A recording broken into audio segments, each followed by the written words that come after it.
Hello students, कैसे हो आप। करियर पाथ ट्यूशन क्लासेस आपका स्वागत करता है। तो हमारा टॉपिक है नेक्स्ट वाला सेमीकंडक्टर हमने पर्टिकुलरली 3 पार्ट्स में डिवाइड कर ही दिया था, है ना। इसका पहला पार्ट तो हमने पढ़ा था कंडक्टर मतलब जिसमें से इलेक्ट्रिसिटी पास होती है, ठीक है। फिर उसके बाद हमने पढ़ा था इंसुलेटर, जिसमें से इलेक्ट्रिसिटी बिल्कुल भी पास नहीं होगी, और सेमीकंडक्टर जिसमें से थोड़ी सी पास होंगी थोड़ी सी नहीं होंगी। तो ऐसा कोई पार्ट है जिसमें सेमीकंडक्टर कहा जाता है, ठीक है। तो सेमीकंडक्टर में 2 पार्ट जाते हैं। तो उससे पहले मैं आपको थोड़ा सा स्लाइटली रिवाइज करा देती हूँ आपकी बुक के हिसाब से।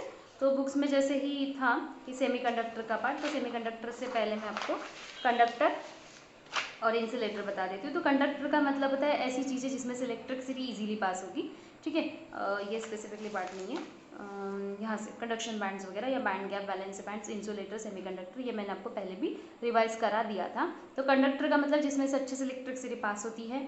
इंसुलेटर मतलब जिसमें से इलेक्ट्रिसिटी पास नहीं होगी, ठीक है, बिल्कुल भी नहीं होगी, जैसे आपका प्लास्टिक या रबर। कंडक्टर मतलब मेटल्स है जिसमें से अच्छे से इफिशिएंट इलेक्ट्रिसिटी पास होती है। और सेमीकंडक्टर मतलब ऐसी चीज़ें हैं जिसमें से थोड़ी बहुत इलेक्ट्रिसिटी पास होंगी, पर इतने इफिशिएंटली नहीं जितना कंडक्टर जैसे। तो कंडक्टर में क्यों इलेक्ट्रिसिटी पास होती है, मैंने बताया था आपको कि उसमें फ्री इलेक्ट्रॉन्स होते हैं। अब जब भी कोई भी चीज़ों में से इलेक्ट्रिसिटी जब पास होती है तो उसको कहा जाता है कंडक्टर्स, ठीक है। अब जैसे इलेक्ट्रिसिटी पास नहीं होगी तो इंसुलेटर, और थोड़ी सी होंगी थोड़ी सी नहीं होंगी तो उसको कहा जाएगा सेमीकंडक्टर, ठीक है। तो हमारा मेन पार्ट है सेमीकंडक्टर, क्योंकि इट्स मोस्ट इंपॉर्टेंट पार्ट। तो सेमीकंडक्टर आपका इलेक्ट्रॉनिक्स में, केमिस्ट्री के इलेक्ट्रॉनिक्स पार्ट में वगैरह बहुत ज़्यादा इंपॉर्टेंट पार्ट है। ये आपका फिजिक्स में भी जाएगा वैसे, P N N type of semiconductor and all that things. तो मैंने आपको सेमीकंडक्टर के बारे में बता दिया था, ठीक है। और कंडक्शन बैंड्स, वैलेंसी बैंड भी बता दिए थे। तो जैसे मैंने कहा कि सॉलिड जो है, सॉलिड का पर्टिकुलरली कोई भी सॉलिड जो होता है उसमें 2 बैंड्स होते हैं, ठीक है, कंडक्शन बैंड और वैलेंसी बैंड। और ये कहाँ से मिलते हैं, तो इसका कन्फिगरेशन होता है। जैसे मैंने सिलिकॉन का एग्जांपल लिया था, सिलिकॉन का एग्जांपल था कि 1s2 2s2 2p6 3s2 3p2 और 3d ले लेते हैं, ठीक है। 3d सीरीज तो खाली थी वैसे इसके पास। तो जो 1s2 2s2 2p6 है इसका तो कोई मैटर ही नहीं कहता, ठीक है। पर 3s2 और 3p2 जैसे इसके पास 2 इलेक्ट्रॉन्स है, इसके पास भी 2 इलेक्ट्रॉन्स है, ठीक है। तो ये जो रहेंगे जिनके पास ज़्यादा इलेक्ट्रॉन्स है, भारी रहेंगे, वो नीचे आ जाएंगे, ठीक है। और डी सीरीज जैसे खाली थी तो वो ऊपर जाएगा। तो इस तरीके के आपके 2 बैंड्स बनते हैं, कुछ बैंड्स नीचे जैसे 3s2 3p2 नीचे और डी वाला ऊपर, ठीक है। तो पी और एस और पी नीचे लिख देती हूँ मैं, एस और पी नीचे है और डी ऊपर है। अब यहाँ पे जो इलेक्ट्रॉन्स है ये पेयरिंग फॉर्म में रहते हैं, ठीक है। अब जैसे कोई हीट या एनर्जी इनको मिली, अगर मैंने एनर्जी प्रोवाइड की तो एनर्जी मिलने के बाद यहाँ का एक इलेक्ट्रॉन्स ऊपर जाएगा, मतलब ये हो जाएगा अनपेयर्ड, ठीक है। तो अनपेयर्ड ये जो है पेयर्ड में है, इसको कहा जाता है पेयर्ड, ठीक है। पेयरिंग में है ना, एक इलेक्ट्रॉन्स क्लॉकवाइज एक एंटी क्लॉकवाइज, हमने क्वांटम नंबर्स में पढ़ा था, ठीक है। और एक इलेक्ट्रॉन जैसे कोई एनर्जी मिलती है तो इलेक्ट्रॉन्स ऊपर जाते हैं। जैसे मैंने कहा कोई भी चीज़ गर्म हो रही है मतलब इलेक्ट्रिसिटी फ्लो हो रही है, इसका मतलब होता है कि इलेक्ट्रॉन्स वहाँ से लोअर स्टेट से, मतलब ग्राउंड स्टेट से एक्साइटेड स्टेट पे जंप करते हैं। तो ग्राउंड स्टेट से जब एक्साइटेड स्टेट पे जंप करते हैं तभी आपको मिलेगा कि इलेक्ट्रिसिटी पास हो रही है, ठीक है। तो ये तो हो गया कंडक्टर का पार्ट। कंडक्टर में ये जो बैंड्स होते हैं, ठीक है, वैलेंसी बैंड्स और कंडक्शन बैंड्स में, तो यहाँ पे जो डिफरेंसेस दिखेंगे आपको ये काफ़ी कम थे, है ना। मैंने बना के दिया था आपको कि स्पेसिफिकली वैलेंस मेटल में जो होता है वैलेंस बैंड और कंडक्शन बैंड के बीच में बिल्कुल भी गैप नहीं है, इसलिए इलेक्ट्रॉन्स इजीली इफिशिएंटली फ्लो होते हैं। सेमीकंडक्टर में आपको दिखता है कि थोड़ा बहुत जोन है, छोटा सा गैप है, एनर्जी गैप थोड़ा सा होने की वजह से, स्पेसिफिकली अगर देखें तो थोड़ा सा एनर्जी गैप है, उस वजह से इलेक्ट्रॉन्स बहुत से, जिन इलेक्ट्रॉन्स की कैपेसिटी होती है वो ऊपर जाते हैं और जिनकी कैपेसिटी नहीं होती वो वापस नीचे आ जाते हैं। उसको कहा जाता है फॉरबिडन जोन, क्योंकि ये जो जोन रहता है यहाँ पे एक भी इलेक्ट्रॉन रह नहीं सकता, एक तो उसको ऊपर चढ़ना पड़ेगा, एक तो नीचे आना पड़ेगा। और होता है इंसुलेटर, इंसुलेटर में देखिए गैप बहुत ज़्यादा है, और गैप बहुत ज़्यादा होने की वजह से इलेक्ट्रॉन्स यहाँ से यहाँ फ्लो नहीं हो पाते। तो ये हमारा बेसिकली पहले का पार्ट था। अब मेन हम टर्न करते हैं अपना मूवमेंट सेमीकंडक्टर की तरफ। तो सेमीकंडक्टर जो होते हैं वो 2 तरीके के होते हैं, एक एक्सट्रिंसिक और एक इंट्रिंसिक। पहले मैं इंट्रिंसिक बता देती हूँ। इंट्रिंसिक का मतलब होगा, इंट्रिंसिक मतलब प्योर फॉर्म ऑफ सेमीकंडक्टर, जो नेचुरली मिलते हैं, ठीक है। नेचुरली जो मिलते हैं सेमीकंडक्टर, ये कहा जाता है इंट्रिंसिक सेमीकंडक्टर। पर एक्चुअली इसके ड्रॉबैक्स काफ़ी है, क्योंकि नेचुरली मिलते हैं तो इनकी जो कंडक्शन कैपेसिटी होती है वो थोड़ी बहुत, मतलब अच्छी खासी कम ही होती है। तो हम इस तरीके का सेमीकंडक्टर अगर यूज़ करेंगे तो उससे वजह से क्या हो सकता है कि हमें जो कंडक्शन या जो इलेक्ट्रिसिटी या जो करंट पास हो रहा है वो थोड़ा इंटरप्टेड हो जाएगा, और ऐसा करंट तो हमें चाहिए नहीं जो इंटरप्टेड हो, ठीक है। उस वजह से हम उसमें कुछ इम्प्योरिटी ऐड करते हैं। तो जैसे intrinsic semiconductor pure form of semiconductor है, इसकी कंडक्टिविटी काफ़ी कम होती है और साथ साथ में इफिशिएंट भी ये कम होता है। तो इस तरीके के सेमीकंडक्टर में हम कुछ इम्प्योरिटीज़ डालते हैं, ठीक है, तो हम कुछ इम्प्योर चीज़ें डालेंगे, ऐसी चीज़ें यूज़ करेंगे जो इम्प्योर है। ठीक है, जैसे हमने ये पार्ट आपका डिफेक्ट्स में पढ़ा था, है ना। डिफेक्ट्स में हमने पढ़ा था कि हमने अलॉयज बनाए थे, अलॉय में हमने प्योर मेटल्स लिए थे, उसमें कुछ इम्प्योरिटीज में दूसरे मेटल ऐड किए थे और उस वजह से आपका जो मेटल मिला वो अच्छी कैपेसिटी का मिला। तो ये जो प्योर मेटल्स में इम्प्योर मेटल्स ऐड कर रहे हैं, ठीक है, तो वैसा ही यहाँ पे प्योर सेमीकंडक्टर में इम्प्योर कुछ अलग मेटल्स या कुछ भी एलिमेंट्स डालते जा रहे हैं, उसमें जो इम्प्योरिटी ऐड करते जा रहे हैं, इम्प्योरिटी ऐड करने की वजह से जो सेमीकंडक्टर बनेगा उसको कहा जाता है एक्सट्रिंसिक सेमीकंडक्टर। तो इंट्रिंसिक मतलब प्योर फॉर्म ऑफ सेमीकंडक्टर और एक्सट्रिंसिक का मतलब इम्प्योर फॉर्म ऑफ सेमीकंडक्टर। इसमें हम इम्प्योरिटी ऐड करते हैं और उस वजह से क्या होता है कि इसकी कंडक्टिविटी बढ़ जाती है। जैसे हमने अलॉयस पढ़ा था कि अलॉय में मेटल अगर बहुत टिटानी है, बहुत कमजोर है, तो उसमें हम ऐसा मेटल ऐड करेंगे जिसकी वजह से वो जो ओरिजिनल मेटल है उसकी कैपेसिटी बढ़ जाएगी। तो सिमिलर थिंग्स है कि यहाँ पे हमें कंडक्टिविटी, इसकी कंडक्टिविटी हमें बढ़ानी थी तो उसमें हमने कोई मेटल ऐड कर दिया तो उस वजह से इसकी कंडक्टिविटी बढ़ गई और ये इफिशिएंट भी ज़्यादा हो गया। अब एक्सट्रिंसिक सेमीकंडक्टर हमारे दो तरीके के रह सकता है, एक तो एन टाइप, एक तो पी टाइप। अब N type semiconductor, P type semiconductor मैं आगे बताती हूँ। पहले तो मैं आपको बता देती हूँ ये डोपिंग और डोपेंट क्या है। तो डोपिंग और डोपेंट एक मार्क्स क्या आपका पूछ सकते हैं। तो डोपिंग मतलब जो इम्प्योरिटी ऐड करते हैं, जैसे कोई मैंने एक सेमीकंडक्टर लिया, ठीक है, एक जनरली एक सेमीकंडक्टर का पार्ट है, इसमें सब एटम्स सेम है, ठीक है, सब एटम्स सेम है, पर मैंने, अब ये मेरा प्योर फॉर्म ऑफ सेमीकंडक्टर था, मैंने एक एटम इसमें एक इम्प्योरिटी ऐड कर दी, ठीक है, एक इम्प्योर चीज़ ऐड करते हैं और इम्प्योर चीज़ ऐड करने की वजह से क्या होगा कि इसकी प्योरिटी बढ़ जाए, मतलब सॉरी इम्प्योर चीज़ ऐड करने से इसकी कंडक्टिविटी बढ़ जाएगी, इसमें इलेक्ट्रॉन्स पास करने की कैपेसिटी बढ़ जाएगी। तो ये जो इम्प्योर चीज़ मैंने ऐड की, समझ लो ये जो बाकी चीज़ें थी ये सब सिलिकॉन का है, ठीक है, सिलिकॉन जैसे इम्प्योरिटीज़ में ऐड कर दिया मैंने, सिलिकॉन इम्प्योरिटी में ऐड कर दिया या जर्मेनियम इम्प्योरिटी में ऐड कर दिया। तो कोई भी जो, जैसे मैंने कोई इम्प्योरिटी इसमें ऐड कर दी, ओरिजिनली किसी और का होगा, ठीक है, और इसमें मैंने सिलिकॉन जैसे इम्प्योरिटीज़ ऐड कर दी तो उस वजह से क्या होगा कि इसकी कंडक्टिविटी बढ़ जाएगी। तो ये जो इम्प्योरिटी ऐड करने की वजह से इसकी कंडक्टिविटी बढ़ी, इसको कहा जाता है, इस मेथड को कहा जाता है डोपिंग, ठीक है, इसको कहा जाता है डोपिंग। और ये जो इम्प्योर और जो मेटल में ऐड करो, जैसे मैंने सिलिकॉन ऐड कर दिया या जर्मेनियम ऐड कर दिया, तो ये जो होगा इसको कहा जाता है डोपंट, ठीक है। तो जो प्रॉपर्टी है या जो मेथड है, ये जो इम्प्योरिटीज हम ऐड कर रहे हैं, ये प्रॉपर्टी जो बन रही है या मेथड जो बन रहा है उसको कहा जाता है डोपिंग। और उस वजह से जो हम जो मेटल्स चीज़ें ऐड करते हैं उसको कहा जाता है डोपंट, ठीक है। तो डोपिंग मतलब to increase the conductivity of semiconductor addition of minute quantity of impurities, जो थोड़ी सी हम इम्प्योरिटीज ऐड कर रहे हैं और उस method, this is a method, ये मेथड को कहा जाता है डोपिंग मेथड। ये काफ़ी इंपॉर्टेंट है मेटलर्जी पार्ट में, जैसे मैंने कहा था इंजीनियरिंग में काफ़ी इंपॉर्टेंट ट्रिक्स पे करता है। और डोपेंट मतलब जो इम्प्योरिटी हम ऐड कर, अब इम्प्योरिटी मतलब हम सिलिकॉन ऐड कर सकते हैं, जर्मेनियम ऐड कर सकते हैं, आर्सेनिक ऐड कर सकते हैं, ऐसे जो भी कोई इम्प्योरिटी हम ऐड कर रहे हैं जिसकी वजह से हमारे जो सेमीकंडक्टर की कैपेसिटी बढ़ रही है, कंडक्टिविटी बढ़ रही है, उसको कहा जाता है डोपेंट, ठीक है। तो ये हो गया हमारा सेमीकंडक्टर का पार्ट। तो इसमें हमारे दो पार्ट्स थे, एक्सट्रिंसिक एंड इंट्रिंसिक। एक्सट्रिंसिक जो है impure form of semiconductor, intrinsic आपका प्योर फॉर्म ऑफ सेमीकंडक्टर है। प्योर फॉर्म ऑफ सेमीकंडक्टर बहुत कम फोर्सफुल होते हैं, कम पावरफुल होते हैं, लो कंडक्टिविटी होती है, उसकी कंडक्टिविटी बढ़ाने के लिए हम उसमें कुछ इम्प्योरिटी ऐड करते हैं और ये इम्प्योरिटी ऐड करने की वजह से हमारा कंडक्टर बन जाता है एक्सट्रिंसिक, पावरफुल भी और उसमें मोर इफिशिएंट भी। अब एक्सट्रिंसिक सेमीकंडक्टर हमारे दो पार्ट में डिवाइड है, एक एन टाइप, एक P type. N type semiconductor का मतलब होता है एन मतलब नेगेटिव, पी मतलब पॉजिटिव। अभी नेगेटिव और पॉजिटिव का मतलब क्या होगा, तो जैसे एन टाइप सेमीकंडक्टर, एन मतलब जैसे मैंने कहा कि नेगेटिव सेमीकंडक्टर क्यों बन रहा है ये, अब कोई भी इलेक्ट्रॉन्स या कोई भी एटम्स नेगेटिव क्यों बनता है, क्योंकि बस उसके पास एक्स्ट्रा इलेक्ट्रॉन्स है। जैसे मैंने कहा कि सोडियम ने एक इलेक्ट्रॉन डोनेट कर दिया और क्लोरीन ने एक इलेक्ट्रॉन ले लिया, उस वजह से क्लोरीन पे चार्ज आ जाता है माइनस का, और क्लोरीन पे जब माइनस का चार्ज आ जाता है तो उस पर माइनस मतलब उसके पास एक एक्स्ट्रा इलेक्ट्रॉन्स है। तो वैसा ही पार्ट है एन टाइप सेमीकंडक्टर का।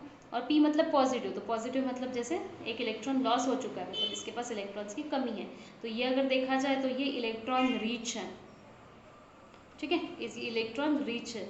और ये जो है ये इलेक्ट्रॉन डेफिशिएंट है, मतलब इसके पास इलेक्ट्रॉन की कमी है, जिसके पास कमी है वो पॉजिटिव, जिसके पास ज़्यादा है वो निगेटिव, है ना। तो इसी तरीके से हमने पहले भी पढ़ा था। तो ये हो गया आपका एन टाइप और पी टाइप सेमीकंडक्टर, जो मैं आगे एक्सप्लेन करती हूँ। आई होप सो आपको ये समझ गया होगा, ठीक है। एक्सट्रिंसिक मतलब इम्प्योर है, intrinsic pure form of semiconductor है। डोपिंग मतलब ऐसी मेथड जिसमें हम इम्प्योरिटी ऐड करके कंडक्टिविटी बढ़ाते हैं, और डोपेंट मतलब जो इम्प्योरिटी है, जो एग्जैक्टली इम्प्योरिटी है उसको डोपेंट कहा जाता है। आप 1 मार्क्स में ही ये पढ़िए, ये ईजी भी है और इम्पॉर्टेंट भी, ठीक है, आपके काम आएगा। तो सबसे पहले हम पढ़ते हैं एन टाइप ऑफ सेमीकंडक्टर। तो जैसे मैंने कहा कि एक नॉर्मल क्रिस्टल अगर है, एक नॉर्मल मैंने क्रिस्टल लिया, तो एक नॉर्मल क्रिस्टल कैसा होना चाहिए, एक नॉर्मल परफेक्ट क्रिस्टल अगर होगा तो वो कुछ इस तरीके से होगा, ठीक है, मैं थोड़ा बड़ा बना देती हूँ, मेरे डायग्राम्स थोड़े छोटे बने हुए हैं। ये परफेक्ट क्रिस्टल एक तरीके का, ठीक है। अब मुझे पता है कि ये परफेक्ट क्रिस्टल काफ़ी वीक है बेचारा, इसमें से बिल्कुल भी इलेक्ट्रिसिटी पास नहीं होती है, ठीक है, इलेक्ट्रिसिटी पास करने में बहुत ही कमज़ोर है, और साथ साथ में इसका कंडक्शन कैपेसिटी कम है, ठीक है। तो ये सारे इसके वीक पॉइंट्स हैं। अब मुझे इस क्रिस्टल को, इसकी ये वीक पॉइंट्स इसके सुधारने हैं, मुझे इसको सुधारना है, मुझे इसमें, पर क्रिस्टल काफ़ी अच्छा है, ठीक है। तो अगर मैं इसमें थोड़ी सा कुछ इम्प्योर चीज़ें डाल दूँ, तो जैसे मैंने कुछ इम्प्योर चीज़ डाल दी, ठीक है, तो इम्प्योर चीज़ डाल दी मतलब कुछ एक ऐसा आइटम डाल दिया, तो समझ लीजिए कि ये कोई फॉस्फरस का क्रिस्टल होगा, ठीक है, फॉस्फरस का क्रिस्टल है, समझ लीजिए फॉस्फरस का है। अब मैंने इसमें एक इम्प्योरिटी डाल दी आर्सेनिक की, ठीक है। अब आपको वही पता करना है कि फॉस्फरस और आर्सेनिक में डिफरेंस क्या होता है। तो जैसे आपको पता है, ठीक है, ये स्पेसिफिकली क्रिस्टल है, तो आर्सेनिक का मैंने अगर इम्प्योरिटी ऐड कर दी, तो स्पेसिफिकली यहाँ पे आपको दिख रहा है कि फॉस्फरस या आर्सेनिक के एलिमेंट्स की वजह से उनका जो होता है 5th इलेक्ट्रॉन्स, आर्सेनिक के पास या फॉस्फरस के पास स्पेसिफिकली 5th इलेक्ट्रॉन्स होते हैं, मतलब 15 ग्रुप एलिमेंट्स है ना, arsenic is a 15 group elements, ठीक है। तो 15 ग्रुप एलिमेंट्स होने की वजह से 15 ग्रुप एलिमेंट मैं लिख देती हूँ, ठीक है, this is a 15 group element, मतलब इसके आउटर मोस्ट शेल में कितने इलेक्ट्रॉन्स हैं, तो 5 इलेक्ट्रॉन्स है, इसके पास 5 इलेक्ट्रॉन्स है, ठीक है। फॉस्फरस या आर्सेनिक का अगर कंडक्टर ले तो फॉस्फरस आर्सेनिक में यहाँ पे 15 ग्रुप एलिमेंट्स हैं। और ये मेन क्रिस्टल है आपका सिलिकॉन का, मैं लिख दिया है मैंने सिलिकॉन एटम, तो सिलिकॉन का ये मेन क्रिस्टल है आपका, ठीक है, सिलिकॉन का क्रिस्टल है। उसमें मैं एक तो फॉस्फरस डाल सकती हूँ, आर्सेनिक डाल सकती हूँ, ठीक है, दोनों में से कोई भी इम्प्योरिटी मैं ऐड कर सकती हूँ। तो फॉस्फरस या आर्सेनिक में कोई भी इम्प्योरिटी मैं ऐड कर सकती हूँ, कोई भी एक एग्जाम्पल ले लीजिए। तो जैसे फॉस्फरस लेते, फॉस्फरस भी 15 ग्रुप एलिमेंट है, आर्सेनिक थोड़ा बड़ा है इसलिए इसके वैलेंसी आपको याद नहीं रहेगी। फॉस्फरस आप इजीली याद सकते हो, तो फॉस्फरस का एटॉमिक नंबर है 15, मतलब आउटर मोस्ट इलेक्ट्रॉन्स जो है 5 इलेक्ट्रॉन्स, और 5 इलेक्ट्रॉन्स होने की वजह से अगर मैं फॉस्फरस को इस तरीके से बनाऊँ, तो मुझे फॉस्फरस के सराउंडिंग में 5 इलेक्ट्रॉन्स अगर बनाने ल्यूज बेसिस के हिसाब से, तो मुझे इस तरीके से बनाना पड़ेगा, है ना। तो फॉस्फरस का अगर मुझे बनाना है तो फॉस्फरस मैं इस तरीके से बनाऊंगी। तो फॉस्फरस के पास कितने इलेक्ट्रॉन्स हैं, 5 इलेक्ट्रॉन्स। तो जैसे यहाँ पे मैंने बनाए हुए, ठीक है, ये 1 2 तो इसके हैं, ये 1 2 3 4 और 1 5, तो 5 मतलब एक एक्स्ट्रा इलेक्ट्रॉन फॉस्फरस के पास है, जो मैं रेड से मार्क कर देती हूँ, ठीक है।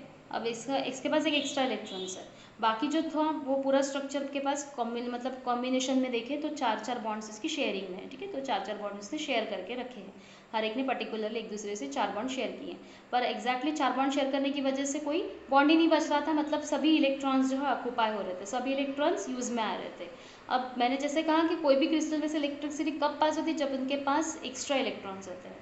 अब जैसे मैंने ये जो था सिलिकॉन का था, सिलिकॉन के पास 4 इलेक्ट्रॉन्स हैं, ठीक है, 4 इलेक्ट्रॉन्स कंसिडर करते हैं कि सबके पास 4 इलेक्ट्रॉन्स हैं, और चारों इलेक्ट्रॉन्स होने की वजह से वो 4 बॉन्ड बना लेता है, 4 बॉन्ड्स बनाता है, और जो एक दूसरे से सेटिस्फाइड है, मतलब कोई भी बॉन्ड खाली नहीं है, कोई भी इलेक्ट्रॉन्स खाली नहीं है। पर मुझे इसकी इम्प्योरिटी, मुझे इसमें इम्प्योरिटी ऐड करनी थी, और इम्प्योरिटी ऐड करने की मतलब क्यों ऐड करनी इम्प्योरिटी, इसमें कंडक्शन बढ़ाना था मुझे।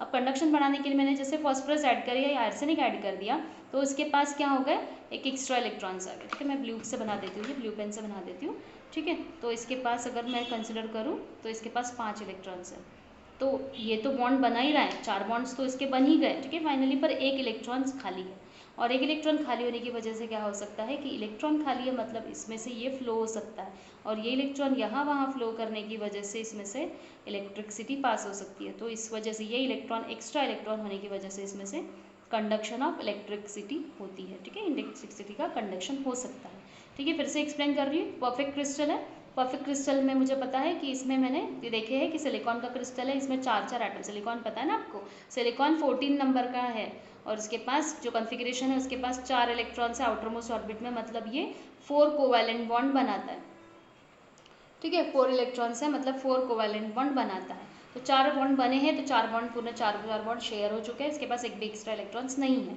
अब मुझे पता है कि मुझे सिलिकॉन की जो कंडक्टिविटी है वो बढ़ानी है, ठीक है, सिलिकॉन की कंडक्टिविटी बढ़ानी है, कंडक्टिविटी बढ़ाने के लिए मैंने उसमें आर्सेनिक या फॉस्फरस ऐड कर दिया।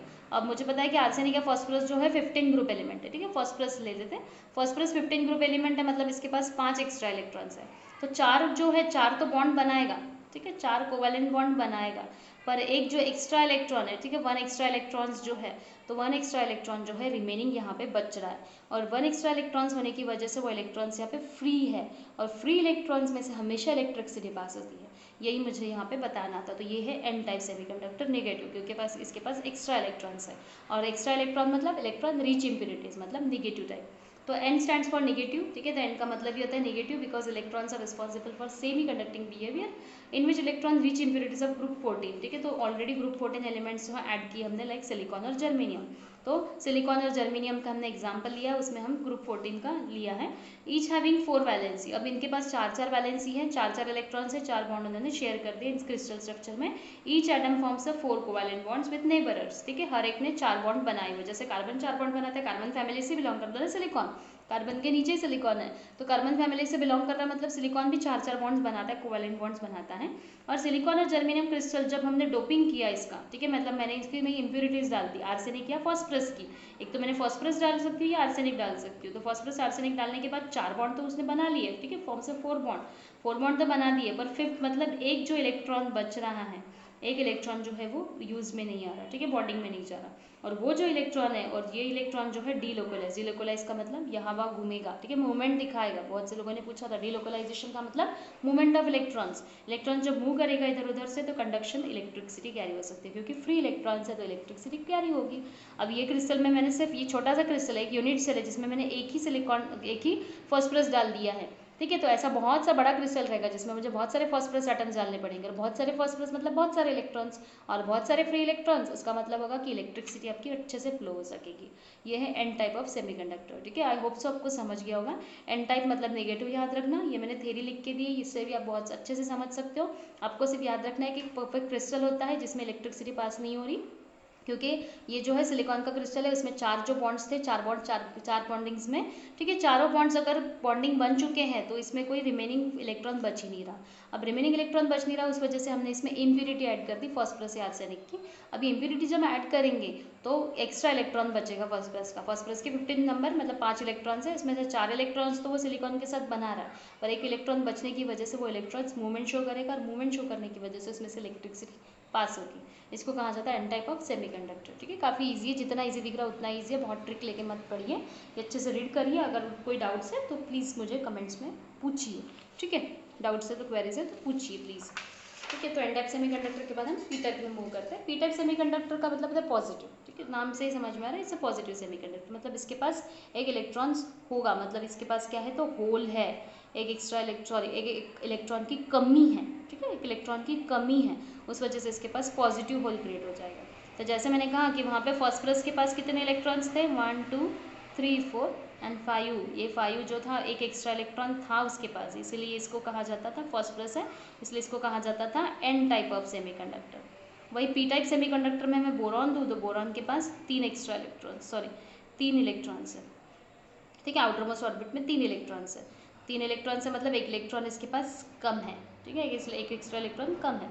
उस वजह से क्या हो रहा है कि एक एक्स्ट्रा इलेक्ट्रॉन कम होने की वजह से यहाँ के जो इलेक्ट्रॉन्स हैं, यहाँ पे एक होल क्रिएट हो गया, होल क्रिएट हो गया तो यहाँ का जो समझ लीजिए एक इलेक्ट्रॉन यहाँ जाएगा, यहाँ का इलेक्ट्रॉन यहाँ मूव, मतलब यहाँ का इलेक्ट्रॉन यहाँ मूव करता है, यहाँ का इलेक्ट्रॉन यहाँ, तो इनके बीच यहाँ पे मूवमेंट शो होगा।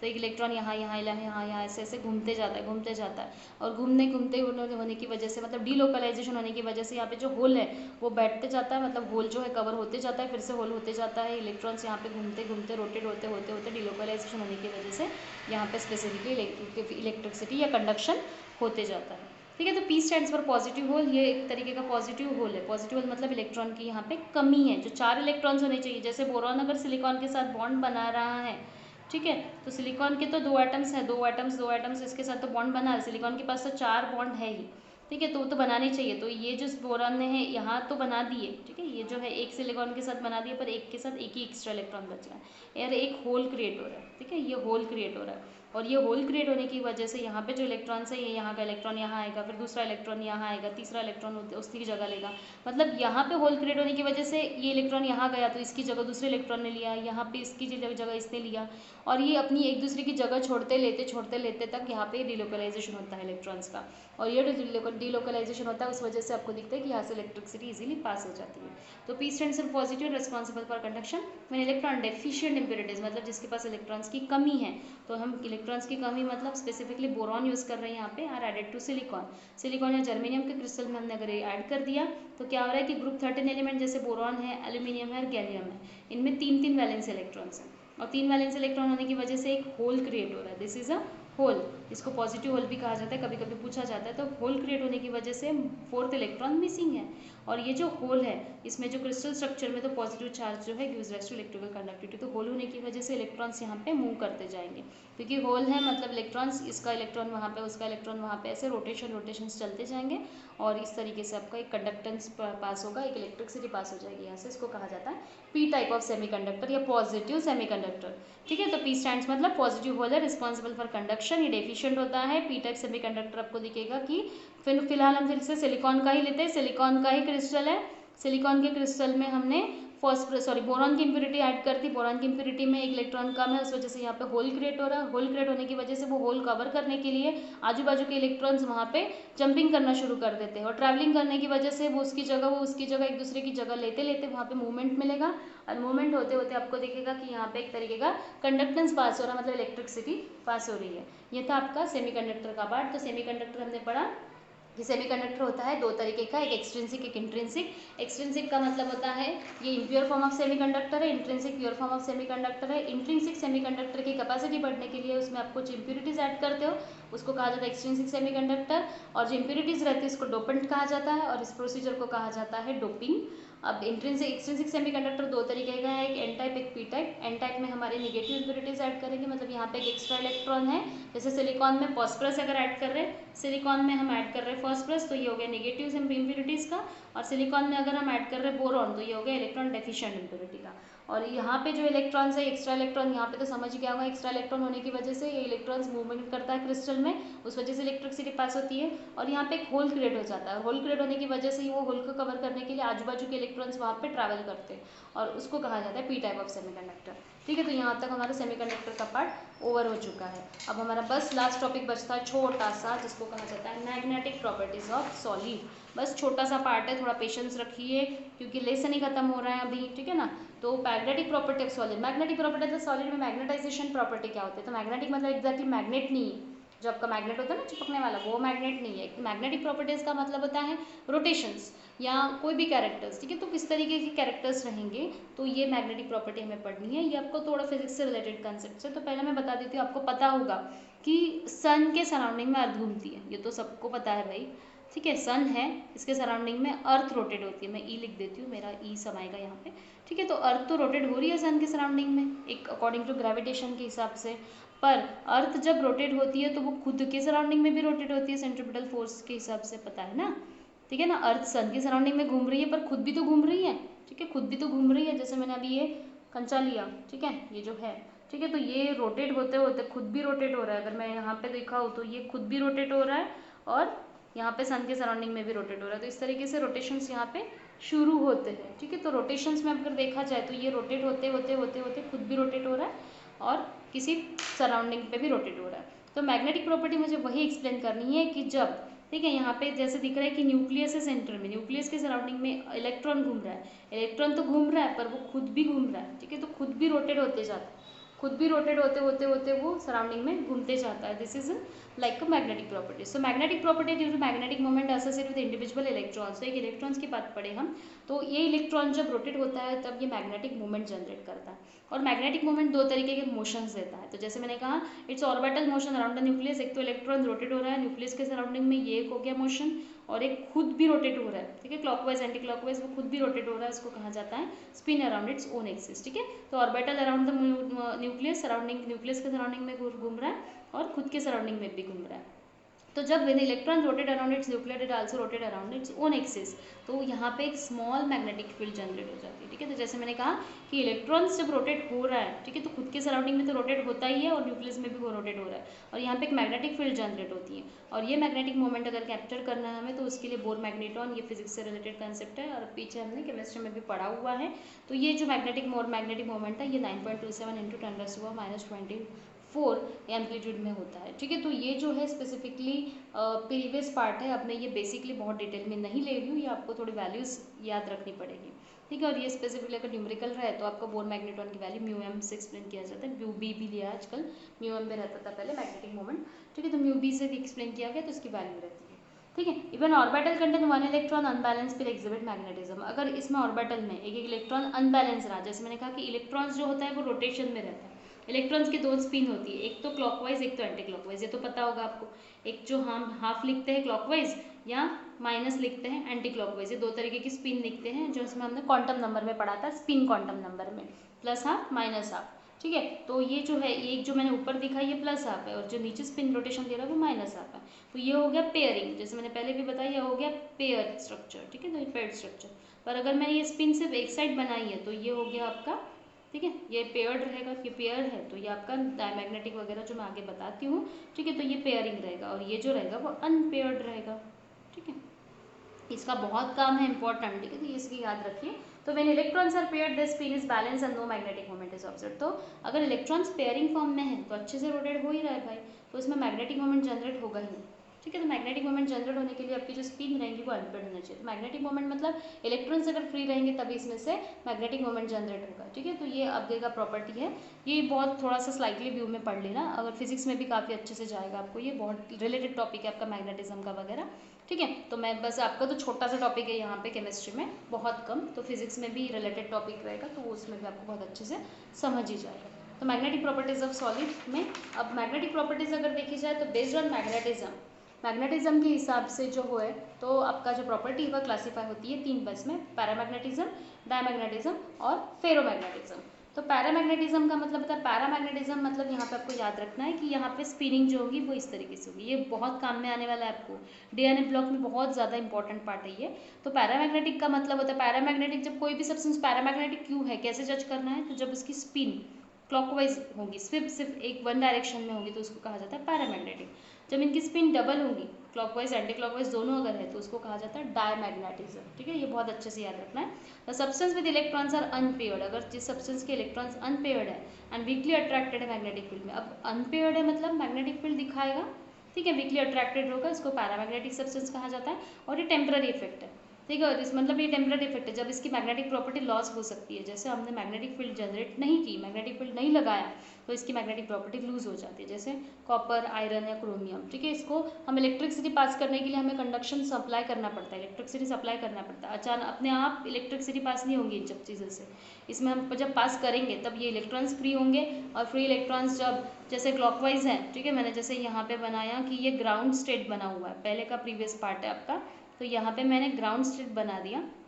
अब जैसे मैंने यहाँ पे हीट या एनर्जी पास की, ठीक है, एनर्जी जब पास की तो एनर्जी पास करने के बाद यहाँ के इलेक्ट्रॉन्स ऊपर एक्साइटेड स्टेट में गए और एक्साइटेड स्टेट में यहाँ पे सिंगल हो गए, और जब एक्साइटेड स्टेट में जाएंगे, ठीक है, तो एक्साइटेड स्टेट में जाने के बाद इसमें से इलेक्ट्रिसिटी पास होगी, तो ये हो गया पैरामैग्नेटिक सब्सटेंस। ठीक है, तो ये टेम्पररी इफेक्ट है, मैग्नेटिक प्रॉपर्टी हट जाएगी तो पैरामैग्नेटिक नेचर भी हट जाएगा। डायमैग्नेटिज्म में अगर देखा जाए तो substance which all electrons are paired, यहाँ पे आपको दिख रहा है कि सब इलेक्ट्रॉन्स पेयरिंग फॉर्म में है, the ripple the magnetic field, ये रिपल करता है मैग्नेटिक फील्ड को। ठीक है, और ये जो होता है pairing of electrons balance the spin and cancel the magnetic moment, और पेयरिंग की वजह से मैग्नेटिक मोमेंट नहीं शो करेगा। ठीक है, पेयरिंग है ना तो रोटेशंस दिखाएगा ही नहीं, ऑलरेडी पक्के पेयर्ड फॉर्म में है, अच्छे से पेयर्ड फॉर्म में है, इसमें कोई हीट या एनर्जी प्रोवाइड नहीं कर रहा है, उस वजह से इलेक्ट्रॉन्स पेयरिंग फॉर्म में ही मिलेंगे। जैसे वाटर में से इलेक्ट्रिसिटी पास नहीं होती, नमक, ड्राई नमक अगर है तो इसमें से इलेक्ट्रिसिटी पास नहीं होगी, बेंजीन में से पास नहीं होती क्योंकि इसमें बस फ्री इलेक्ट्रॉन्स नहीं है। नमक आपको पता है ना, नमक जब हम पानी में डालते हैं तभी इलेक्ट्रॉन्स इलेक्ट्रिसिटी पास करते हैं, क्योंकि नमक के तब आयंस बनते हैं। ठीक है, विदाउट आयंस किसी भी चीज़ से इलेक्ट्रिसिटी पास नहीं होगी, पानी में से इलेक्ट्रिसिटी पास नहीं हो सकती क्योंकि H+ और H- के आयंस की कैपेसिटी कम है। ठीक है, तो ये हो गया आपका डायमैग्नेटिज्म। पैरामैग्नेटिज्म मतलब आपको अच्छे से शॉर्टकट में अगर याद रखना है तो पैरामैग्नेटिज्म प्यारा सा मैग्नेटिज्म अगर है तो उसमें अनपेयर्ड इलेक्ट्रॉन्स है, डायमैग्नेटिज्म अगर है तो उसमें पेयर्ड है, ये बहुत अच्छे से आप याद रखिए। ठीक है, इसमें जो है मैग्नेटिक प्रॉपर्टी अगर हम हटा दें तो मैग्नेटिक फील्ड भी निकल जाती है। ठीक है, मैग्नेटिक फील्ड रहेगी नहीं, यहाँ पे मैग्नेटिक फील्ड तो दिखाएगा ही नहीं क्योंकि ऑलरेडी पेयरिंग फॉर्म में है। और अगर थर्ड एंड लास्ट पार्ट, ठीक है, हमारे सॉलिड स्टेट का सबसे एंडिंग टॉपिक है, खुश हो जाओ, बहुत अच्छे से खुश हो जाओ कि सॉलिड स्टेट खत्म हो रहा है। ठीक है, नेक्स्ट हम ऑर्गेनिक केमिस्ट्री पढ़ेंगे बहुत अच्छे से। तो फेरोमैग्नेटिज्म, तो फेरोमैग्नेटिज्म मतलब यहाँ पे आपको कुछ सब्सटेंसेस जो मिलेंगे, iron, cobalt, nickel, are strongly attracted, magnetic field को बहुत अच्छे से अट्रैक्ट करते हैं। और ये अब्सेंस ऑफ मतलब अगर मैग्नेटिक फील्ड नहीं भी रही, मैग्नेटिक करंट हम पास नहीं भी कर रहे तो भी ये अपना मैग्नेटिज्म प्रॉपर्टी दिखाता है। ठीक है, जैसे आयरन, निकेल और कोबाल्ट बहुत से ऐसे एलिमेंट्स हैं जो अपनी मैग्नेटिक प्रॉपर्टी दिखाते हैं विदाउट मैग्नेटिज्म, तो ये भी इस तरीके से ही पेयरिंग फॉर्म में ही अनपेयर्ड फॉर्म में ही रहेगा, तो ये हो गया फेरोमैग्नेटिज्म। फिर एंटी फेरोमैग्नेटिज्म भी वगैरह भी है पर आपके सिलेबस में फिलहाल नहीं है, तो हम अभी इसको नहीं पढ़ेंगे, ठीक है। आई होप सो आपको आज का कंसेप्ट बहुत अच्छे से समझ गया होगा, ठीक है। थोड़ा सा रफली कंसेप्ट है, फिजिक्स से रिलेटेड है, फिजिक्स के व्यूज़ हैं। तो जिनका भी सेमीकंडक्टर वगैरह एक लेसन ही आपको फिजिक्स में, तो उसमें तो बहुत डिटेल में आ जाएगा। तो ऐसा नहीं कि केमिस्ट्री का सेमीकंडक्टर अलग है और फिजिक्स का कुछ अलग, उसका उसमें आप लिख सकते हो। सिर्फ समझना, पॉइंट ऑफ व्यू जो है वो ही समझना बहुत इंपॉर्टेंट है। सेमीकंडक्टर ऐसी चीज़ होती है जिसमें से इलेक्ट्रिसिटी लेस इफिशिएंटली पास होती है, और ऐसे सेमीकंडक्टर हम यूज़ करेंगे तो हमारा जो भी हम इंस्ट्रूमेंट्स बना रहे हैं वो काफ़ी वीक रह सकते हैं। तो उसकी कंडक्शन कैपेसिटी बढ़ाने के लिए हमें उसमें कुछ इम्प्योरिटीज ऐड करते हैं। उस वजह से आपके सेमीकंडक्टर दो पार्ट में डिवाइड हो जाते हैं, ठीक है। एक तो एक्सट्रिंसिक, एक तो इंट्रिंसिक। इंट्रिंसिक जो होगा वो प्योर फॉर्म ऑफ सेमीकंडक्टर हो गया, और इसमें हम अगर इम्प्योरिटी ऐड कर रहे हैं तो वो आपका एक्सट्रिंसिक टाइप ऑफ सेमीकंडक्टर हो गया। अब एक्सट्रिंसिक टाइप ऑफ सेमीकंडक्टर हमारे दो पार्ट में डिवाइड होता है, एक एन टाइप और एक पी टाइप। एन टाइप मतलब निगेटिव, मतलब जिसके पास इलेक्ट्रॉन ज़्यादा है। इलेक्ट्रॉन ज़्यादा किसके पास है भाई? तो फॉस्फरस के पास, ठीक है। फॉस्फरस के पास इलेक्ट्रॉन ज़्यादा है हमारे। और पी टाइप सेमीकंडक्टर मतलब पॉजिटिव, मतलब इसके पास इलेक्ट्रॉन कम है भाई, तो किसके पास कम है? तो बोरॉन के पास कम है। ऐसे ही याद रखिए आप डायग्राम्स में। और फिर मैग्नेटिक प्रॉपर्टी बहुत कम पूछा जाता है। सिर्फ पैरामैग्नेटिज्म, डायमैग्नेटिज्म आपको बहुत ज़्यादा रफली याद रखना, अच्छे से याद रखना है। पैरामैग्नेटिज्म, डायमैग्नेटिज्म, पैरामैग्नेटिक्स का मतलब होता है जिसमें सिंपली अनपेयर्ड इलेक्ट्रॉन्स हैं, और डायमैग्नेटिज्म मतलब जिसमें पेयर्ड इलेक्ट्रॉन्स हैं। ऐसे याद रखिए, ठीक है। ये अनपेयर्ड का मतलब होता है पैरामैग्नेटिज्म, और डायमैग्नेटिज्म का मतलब होता है पेयर, ठीक है। मैं बहुत रफली लिख रही हूँ यहाँ पे, आई नो दैट, ठीक है, समझ नहीं रहा होगा, बट फिर भी मैं जो पहले मैंने जो बता दिया है, प्रीवियसली जो एक्सप्लेन कर चुका है, वो आप अच्छे से याद रखिए, ठीक है। आई होप सो आज का कंसेप्ट आपको समझ रहा होगा, और आपको सॉलिड स्टेट का लेसन बहुत अच्छे से समझ गया होगा। तो आप अच्छा रिवाइज करना शुरू कर दीजिए। नेक्स्ट क्लास में मैं सॉलिड स्टेट का पूरा रिवाइज करा दूंगी। मैं बताइए आपको कि मैं रिवाइज तो कराती हूँ पूरा होल चैप्टर, क्योंकि एग्जाम टाइम पे जब हम पढ़ने जाते हैं तो आप बहुत सी चीज़ें भूल जाते हो। तो आप मेरा ये एक वीडियो देखने से भी आपको पूरे प्रीवियस कंसेप्ट याद आ जाएंगे, ठीक है। तो इसलिए आपकी हेल्प हो जाएंगी कि जो भी लेसन्स हैं, कब मैं हर एक आप पर्टिकुलर टॉपिक के लेसन्स नहीं देख सकते, उस वजह से स्पेसिफिकली आप पर्टिकुलरली वो एक रिवाइज वाला, वन ट्रिक में रिवाइज वाला वीडियो देख लीजिए, तो आपको बहुत सी हेल्प हो जाएगी, ठीक है। तब तक के लिए गुड बाय, और चैनल को सब्सक्राइब कीजिए, लाइक कीजिए, कमेंट्स कीजिए, और आज का टॉपिक्स में डाउट्स होंगे ऑफकोर्स, तो प्लीज़ उसे भी शेयर कीजिए। मैं क्वेरीज जो भी है उसको हटाने की कोशिश करूँगी, आपको जो भी प्रॉब्लम्स हैं उसको भी मिटाने की कोशिश करूँगी, ठीक है। तब तक के लिए good bye, tata. Next topic हमारा अल्कोहल फिनॉल रहेगा, तो प्लीज़ ऑर्गेनिक केमिस्ट्री में प्रेजेंट रहिए। बाय।